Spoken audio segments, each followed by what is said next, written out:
to continue to fundraise, continue to do that good work, but do it in a strategic way that really evaluated and ultimately had impact on the programs and the work that we knew was most important to those that were most vulnerable in our community. Okay, sorry about that. I had forgotten to turn the record on until right then. That's all right. I wonder if I could just ask a question that I didn't tell you I was going to ask. Sure. What is it? Take one of those programs like housing. What does it look like on the ground? What do you guys do with that program?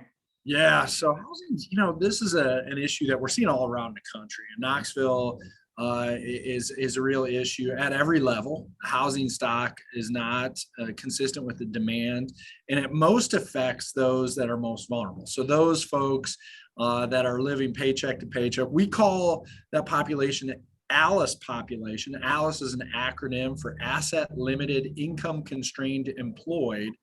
And we see this population really struggling with stable housing. So one of the things that we did is we went out to our key stakeholders. We held conversations about the needs. And the truth was, there's a lot of nonprofits doing amazing work, whether it's the local development corporation or a Habitat for Humanity or a Family Promise or any number of organizations that we see not just in Knoxville, but nationally, doing incredible work for those in housing need. But a missing component for us here in Knoxville was the ability to navigate what we feel is a relatively complicated housing system.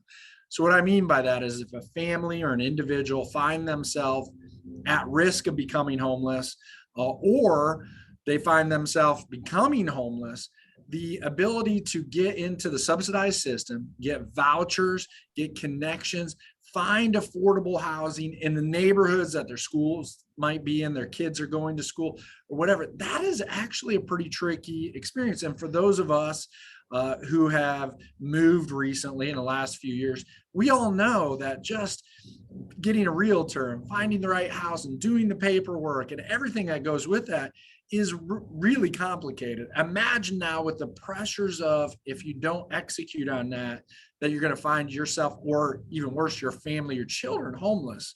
So we created some position called housing navigators. Now these navigators are often compared to case managers. They're not really case managers. Better stated, they're housing Sherpas. And I like to use this example.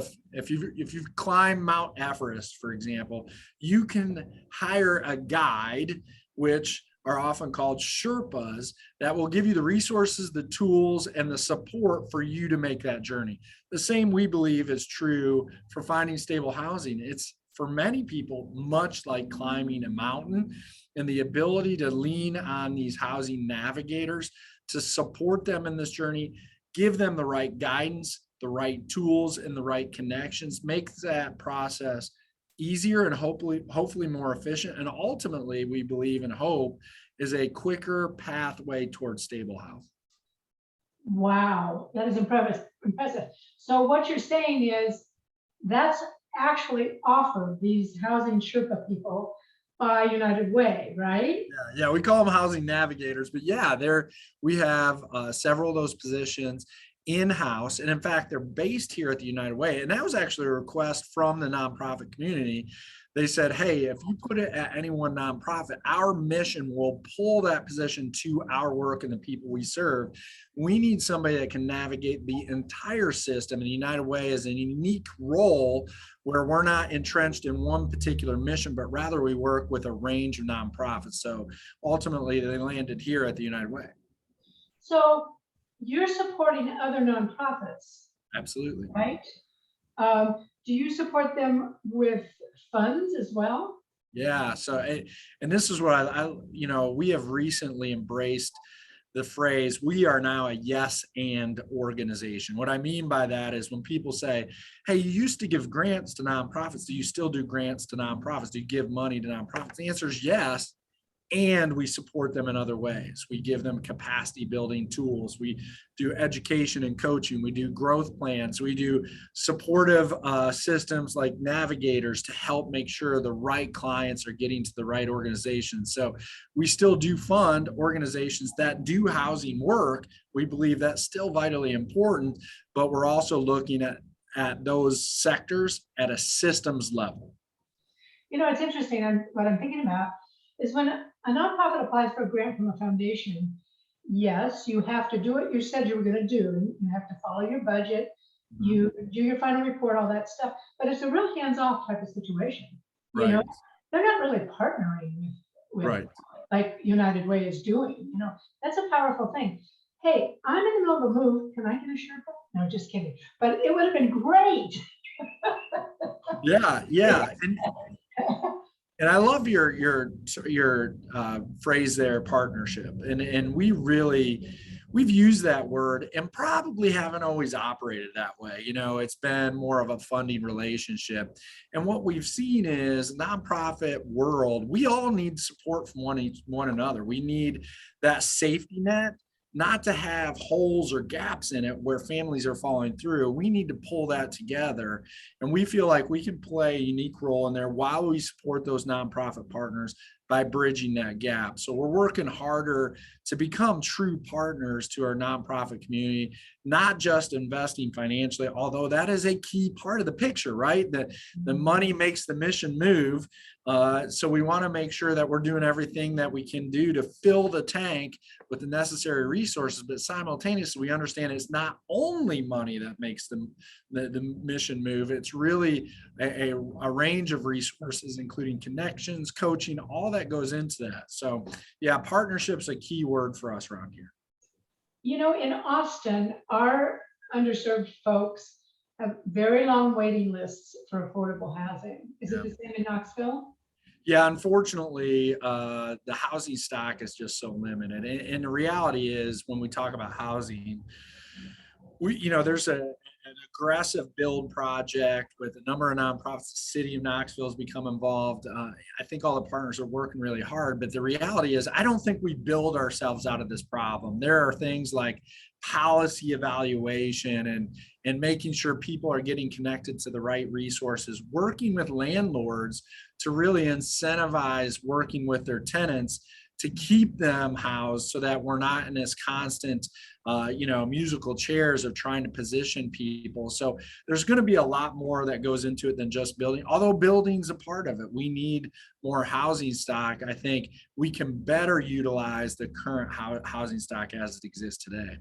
Well, plus, if you're helping them to build this other foundation, food security, early education, that all helps too, because Absolutely. if that's happening, sometimes they can move into a more stable setting anyway.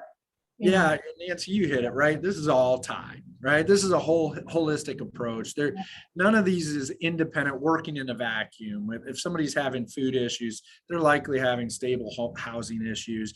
If they're having childcare issues, food is probably a problem. Transportation is an underlying issue for a lot of folks when you talk about accessibility.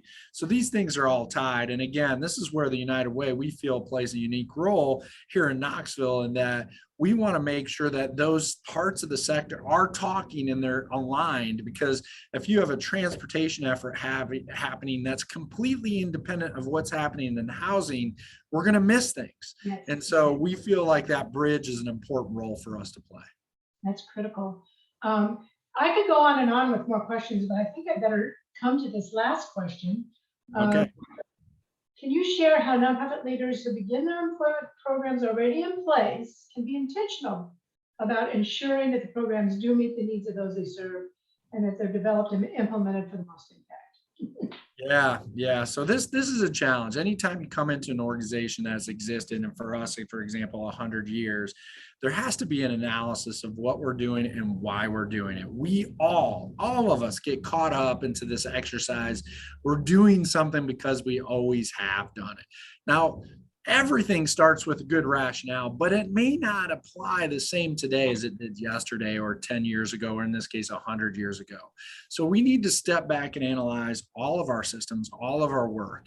And then we have to narrow our focus to, as Covey says, in the 4 disciplines of execution, we have to really look at that wildly important goal, or what he calls the WIGs, right? And how do we invest in WIGs in a meaningful way and narrow our focus? Because that old saying is Covey saying as well, there's always more good ideas than capacity. And I think for a lot of us nonprofit leaders, and I'm guilty of this, we chase all the good ideas, right? We're after all the good ideas. And at some point, we got to have the ability to say no and focus on what's wildly important. So to me, I think that analysis of what are we doing, what is wildly important, and what is just noise. And we fall into this where there's a lot of day-to-day operational stuff that becomes noise and prevents us from focusing on that wildly important or that potentially wildly successful idea. And that analysis can take some time, but it's a worthwhile investment, because once we identify those things that really make the engine move, that really make a difference in the organization and how we serve, that's where it becomes really contagious. That's where donors get engaged, where donors see the impact, they get excited about the mission, they're investing in your work.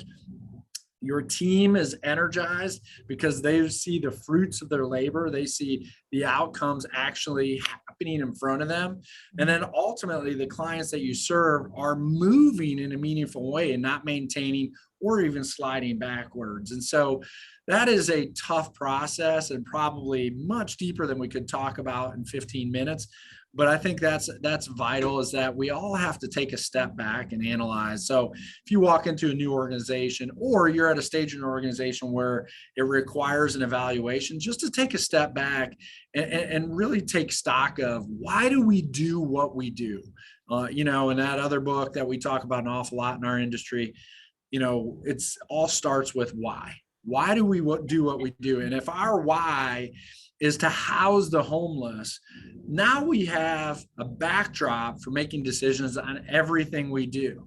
And as Coach Saban says in Alabama, if it doesn't help us win football games, then we need to stop doing it. So if it doesn't help us house the homeless, then we should stop doing it. If it doesn't help us feed people, or if it doesn't help us do work in early education, then we need to stop doing it. So whatever our why is, and that always goes back to the mission for us nonprofit folks, whatever that why is, let's focus on that and then evaluate through that lens. You're familiar with Simon Sinek's? Oh, yeah. Yeah, why? Yeah, I love the circles. Okay, yeah, we're pretty much out of time, but I have to say a couple things. One is, you started and ended that piece by talking about stepping back. I will tell you, people like me who are obsessive, compulsive, crazy people have a real hard time with stepping back. So when I was an executive director, it was like, go, go, go, and 50 things going at once. So I think, one, that's a challenge personality-wise for many executive directors, being willing to take that step back. So thank you for reminding us how critical that is, because you can't see the forest for the trees if you don't step back. That's number one. Let's see, what was the second point? Oh, of course, I thought I wrote that down. Sorry, no. Oh, well, okay. I missed it. Well, I like what you said there, and I just want to acknowledge I'm terrible at that, right? Stepping back and slowing down. My dad had an old saying, though, is he came out of the military, and he always said, "Slow is smooth, smooth is fast." And sometimes I get in this hurry to accomplish things that the hurry backs me up. And he used to always point it out when I was mowing the lawn, right? I'd mow the lawn, I'd hurry through it, I'd mess it up, and he'd have me re-mow the lawn. And he'd say, the lesson in this, had you done it the first time, it would have been faster. And I think for a lot of us, if we want true impact, it does require us to take a step back and look at how we can best execute a well thought out plan. Exactly. It's a challenge, but we can do it. Oh, yeah. And I just remember the second point, and that's what one of my interview guests this month is Michelle Molina. Yep. She does, do you know Michelle? She does Connecting Evidence. Anyway, She talks a lot about participatory evaluation, but I think involving the people we serve in every stage of program development is also important. And I think I Yes. heard you say a little bit about that too. Check out with the people you serve. Are you really meeting their needs? Are you articulating the real needs? So obviously United Way does an excellent job with that. But we're a little over, and I'm sorry I didn't start recording it right at the beginning. I think I did the same thing to Brandon when he was talking. So sorry. Better than nothing though. And I'm very excited that I get to meet you guys in person sometime soon. Yes. And Welcome to Tennessee. yes. And thank you folks for showing up today. And I do want to remind you to come next week for Jamie Paris for her tips on program development. And join me and Michelle Byerly, who is the executive director for the Nonprofit Partnership in Long Beach, California, for a monthly meetup on the 17th, and that's called Developing Programs for Impact. So thank you so much, Matt. Thanks for the great work you do and your great energy. Hang in there. All right. Hey, thanks for having us on, Nancy. We appreciate it. Okay. See you soon.